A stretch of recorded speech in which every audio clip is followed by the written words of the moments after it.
আসসালামু আলাইকুম সুপ্রিয় দর্শক মণ্ডলী, আজ আমি আপনাদের সামনে আরেকটি নতুন ভিডিও নিয়ে উপস্থিত হয়েছি। সেটি হচ্ছে ছাদ বাগানে টব অথবা ড্রামের মধ্যে আনারে গাছ রোপণ করতে হলে কিভাবে মাটি প্রস্তুত করতে হয় সে সম্পর্কে আমি আপনাদের সামনে তুলে ধরব। এখন আমার সামনে যে গাছটি দেখতে পাচ্ছেন, এটি হলো পাকিস্তানি আনারে গাছ।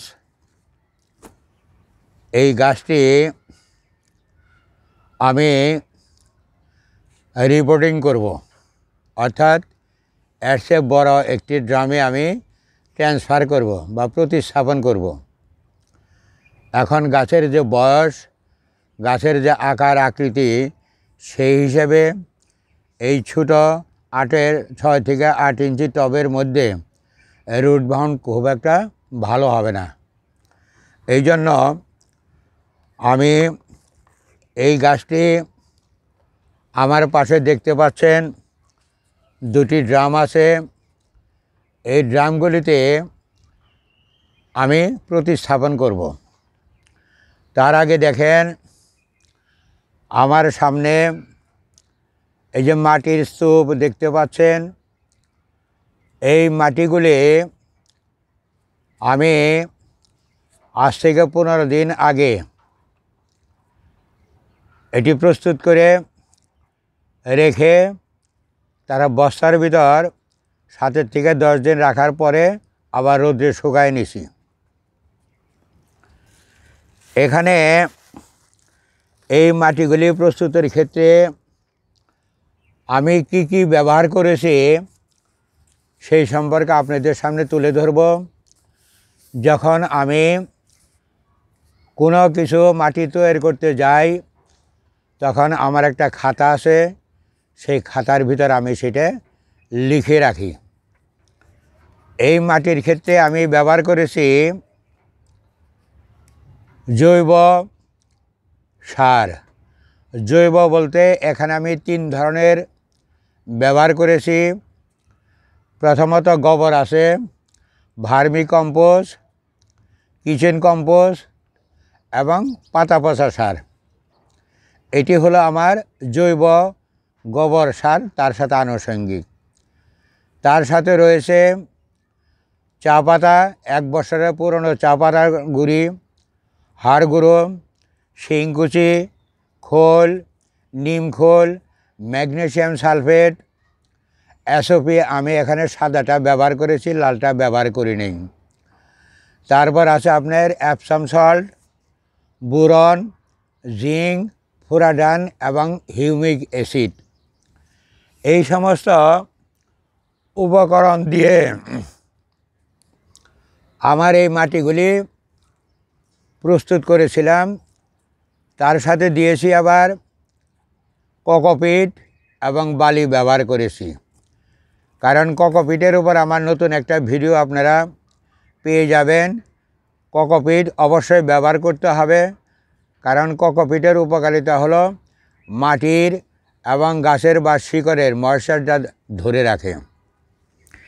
এখন আমি আপনাদের সামনে আরেকটি জিনিস আমার বলতে ভুল হয়ে গেছে।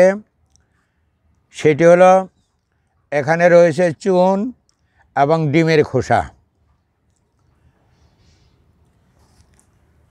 খোল আমি 2 ধরনের ব্যবহার করেছি, একটি হলো খোল আর একটি হলো বাদাম খোল। তাছাড়া আমার এই জৈব উপকরণগুলি, এই যে আমার এখানে দেখতে পাচ্ছেন,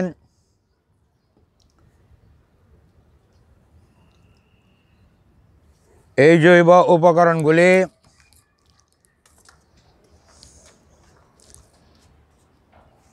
আমি রাজশাহীতে অ্যাগ্রোহলিক একটা ফার্ম আছে, সেই ফার্মে থেকে আমি সংগ্রহ করেছি। কারণ আমি বেশিরভাগ জিনিসগুলি বা ছাদ বাগানের উপকরণগুলি আমি রাজশাহীর এই অ্যাগ্রোহলিক থেকে কিনে থাকি, অর্থাৎ অনলাইনের মাধ্যমে। এটি হচ্ছে বাদাম খোল,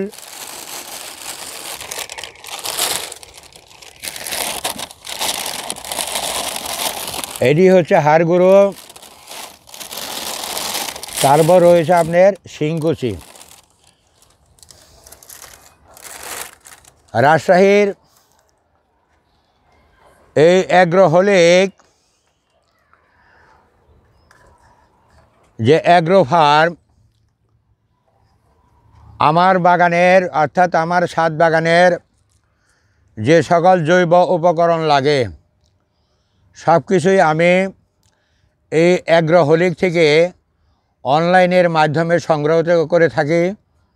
কারণ তাদের এই সমস্ত উপকরণগুলি গুণগত মান এত সুন্দর, যা আমি অন্যান্য জায়গা থেকে যে সংগ্রহ করে ব্যবহার করেছি তাদের সে অনেক উন্নত মানের।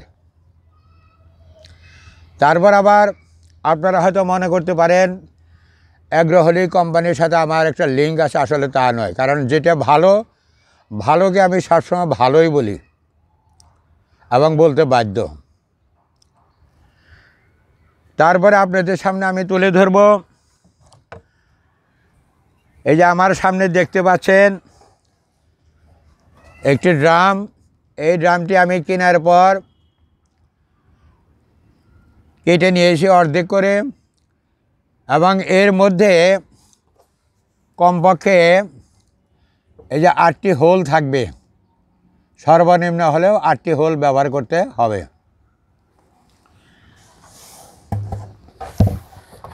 এই হোলগুলি এরকম মাটির যে শক্ত পাত্রগুলি আছে, এই পাত্রগুলি ভেঙে আমাদের এই হোলগুলি এই ছিদ্রের উপর বসায় দিতে হবে। কারণ এসে যদি হালকা পাতলা আমরা মাটির টুকরা ব্যবহার করি, তাহলে এই ড্রামের মধ্যে যে মাটির লোড হবে, সেই লোডের ভরে পাতল যে আমরা যদি মাটির টুকরা ব্যবহার করি, সেটা কিন্তু ভেঙে যাওয়ার সম্ভাবনা আছে। কাজেই মাটির এসব বড় ধরনের পাওয়া যায়, সেগুলি কিনে টুকরা করে এই হোলগুলি আমাদের বসাইতে হবে, এবং তার উপর বালি অথবা ইটের ছোট ছোট যে টুকরাগুলি পাওয়া যায় পাইখোয়া, সেগুলি উপরে ব্যবহার করব। উপরে ব্যবহার করার পর তারপর আমাদের ইচ্ছা মতো আমরা গাছ রোপণ করতে পারি। এখন আমার যে গাছ দেখতে পাচ্ছেন, এই গাছটি আমি সংগ্রহ করেছি টাঙ্গাইলের বাসাল থানার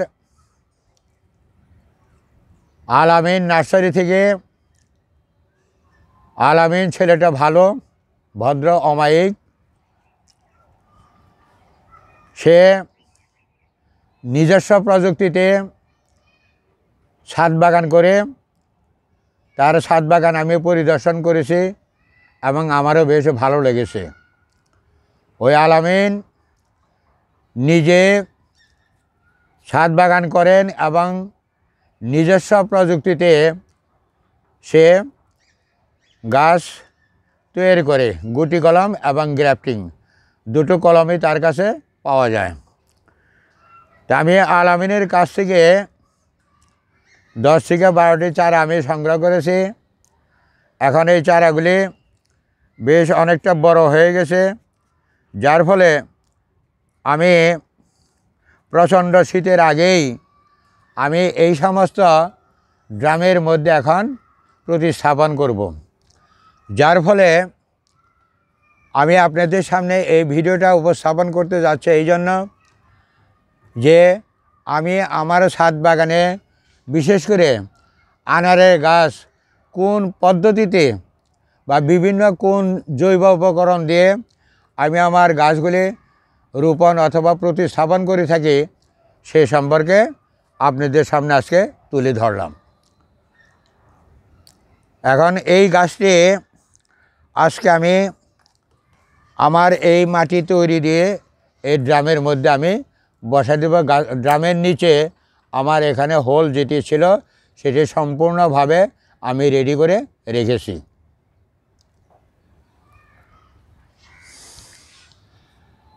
আমার এই ভিডিওটি যদি আপনাদের ভালো লাগে অবশ্যই আমার এই চ্যানেলের পাশে থাকবেন। বিগত দিনে অনেক ভিডিও আমার আপলোড হয়েছে, দেখেছেন আপনারা সবাই। দেশ এবং বিদেশের অনেক সুধীজন দেখেছেন, এই জন্য আপনাদের কাছে আমি কৃতজ্ঞতা প্রকাশ করছি। তা আমি চেষ্টা করব সবসময় আমার ছাদ বাগানে আমি যেটি রোপণ করি বা যেটি চাষ করি বা যেটি লাগাই সেটি আমি আপনাদের সামনে নিয়মিতভাবে আপলোড দেওয়ার চেষ্টা করব, অর্থাৎ আপনাদের সামনে তুলে ধরার চেষ্টা করব। আশা করি আমার ভিডিওগুলি আপনারা অবশ্যই প্রথম থেকে শেষ পর্যন্ত দেখার বিশেষ অনুরোধ রইল। শেষ পরন্ত বিকালে আপনাদের কাছে বলতে চাই, মনির হোসেন চৌধুরীর একটি বই পড়েছিলাম, রক্তাক্ত প্রান্তর।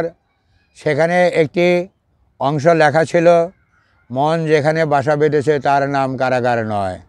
কিন্তু আমি মনে করি আমার মন যেখানে বাসা বেঁধেছে সেটি একটি কারাগার।